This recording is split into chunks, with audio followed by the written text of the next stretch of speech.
അടൂർ പട്ടാഴിമുക്കിൽ അപകടത്തിൽ യുവാവും യുവതിയും മരിച്ച സംഭവത്തിൽ കൂടുതൽ വിവരങ്ങൾ പുറത്തുവരുന്നു. അനുജയും ഹാഷിമും സഞ്ചരിച്ചിരുന്ന കാർ ലോറിയിലേക്ക് മനഃപൂർവ്വം ഇടിച്ചു കയറ്റിയതാണെന്ന് മോട്ടോർ വാഹന വകുപ്പിന്റെ പരിശോധനയിൽ സ്ഥിരീകരിച്ചിട്ടുണ്ട്. കാർ അമിത വേഗത്തിലായിരുന്നുവെന്നും അധികൃതർ പറയുന്നു. മാത്രമല്ല, അനുജയും ഹാഷിമും സീറ്റ് ബെൽറ്റ് ധരിച്ചിരുന്നില്ല. അമിത വേഗത്തിലെത്തിയ കാർ തെറ്റായ ദിശയിലാണ് ഇടിച്ചു കയറ്റിയത്. ഇടിയുടെ സമയത്ത് ബ്രേക്ക് ഉപയോഗിച്ചിരുന്നില്ല. ലോറിയിൽ നിയമവിരുദ്ധമായി ഘടിപ്പിച്ച ക്രാഷ് ബാരിയർ അപകടത്തിന്റെ ആഘാതം കൂട്ടിയെന്നും മോട്ടോർ വാഹന വകുപ്പിന്റെ റിപ്പോർട്ടിൽ പറയുന്നു. KP റോഡിൽ ഏഴംകുളം പട്ടാണിമുക്കിൽ വ്യാഴാഴ്ച രാത്രിയിലാണ് അപകടമുണ്ടായത്. അപകടത്തിൽ Thumpamon north higher secondary school അധ്യാപിക, നൂർനാട് മറ്റപ്പള്ളി സ്വദേശിനി അനുജ രവീന്ദ്രൻ, സ്വകാര്യ ബസ് ഡ്രൈവർ ചാരിമൂട് ഹാഷിം വില്ലയിൽ ഹാഷിം എന്നിവരാണ് മരിച്ചത്. തുടക്കം മുതൽ അപകടം മനഃപൂർവ്വം സൃഷ്ടിച്ചതാണെന്ന സംശയമാണ് ഉയർന്നിരുന്നത്. ഇത് സ്ഥിരീകരിക്കുന്നതാണ് മോട്ടോർ വാഹന വകുപ്പിന്റെ റിപ്പോർട്ട്. അനുജ ഉൾപ്പെടെ അധ്യാപകർ സ്കൂളിൽ നിന്ന് തിരുവനന്തപുരത്തേക്ക് വിനോദയാത്രയ്ക്ക് പോയി മടങ്ങുമ്പോഴായിരുന്നു സംഭവം. നൂറനാട് മറ്റപ്പള്ളിയിലുള്ള കുടുംബ വീട്ടിൽ താമസിച്ചാണ് അനുജ സ്കൂളിൽ ജോലിക്ക് പോയിരുന്നത്. ഈ വീട്ടിൽ പിതാവും സഹോദരനും ഉണ്ട്. അവധി ദിവസങ്ങളിൽ അനുജ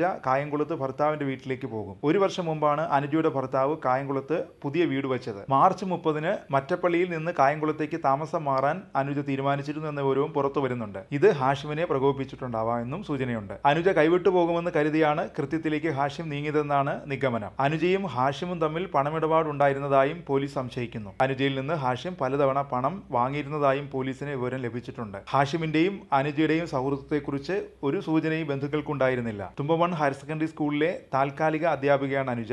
ഹയർ സെക്കൻഡറി അധ്യാപികയായി PSC നിയമനം കിട്ടിയിരിക്കെയാണ് അനുജയുടെ മരണം. പന്തളം പത്തനംതിട്ട വഴി ഓടുന്ന ബസ്സിലാണ് ഹാഷിം ആദ്യം ജോലി ചെയ്തിരുന്നത്. അനുജ സ്കൂളിൽ പോയിരുന്നത് ഈ ബസ്സിലായിരുന്നു. അപ്പോഴാകും ഇരുവരും പരിചയപ്പെട്ടതെന്നാണ് കരുതുന്നത്. അതിനിടെ അനുജയുടെ ഭർത്താവിന് ഇരുവരും തമ്മിലുള്ള ബന്ധത്തെക്കുറിച്ച് അടുത്തിടെ സൂചന ലഭിച്ചിരുന്ന വിവരവും പുറത്തു വരുന്നു. ഹാഷിം വിവാഹിതനാണ്. 3 വർഷമായി ഭാര്യയുമായി പിരിഞ്ഞാണ് ഇയാൾ താമസിച്ചിരുന്നത്. അനുജയുടെ വീട്ടിൽ ഹാഷിമിനെ 2-3 തവണ കണ്ടതായും നാട്ടുകാർ പറയുന്നുണ്ട്. വ്യാഴാഴ്ച രാത്രി 10:15-നാണ് കുളക്കടയിൽ നിന്ന് ഹാഷിം അനുജയെ ഒപ്പം കൂട്ടിയത്. വിനോദയാത്ര കഴിഞ്ഞ് ബസ് എത്തിയപ്പോൾ ഹാഷിം കാർ ബസ്സിന് മുന്നിൽ കയറ്റി നിർത്തുകയായിരുന്നു. അനുജയെ വിളിച്ചെങ്കിലും ആദ്യം അവർ ഇറങ്ങിയില്ല. അവർ ഇരുന്ന സീറ്റിന്റെ ഭാഗത്തേക്ക് വന്നപ്പോൾ സഹോദരൻ വിഷ്ണു ആണെന്ന് പറഞ്ഞാണ് അനുജ ഹാഷിമിനൊപ്പം പോയതെന്ന് അനുജയുടെ സഹപ്രവർത്തകർ പറയുന്നു.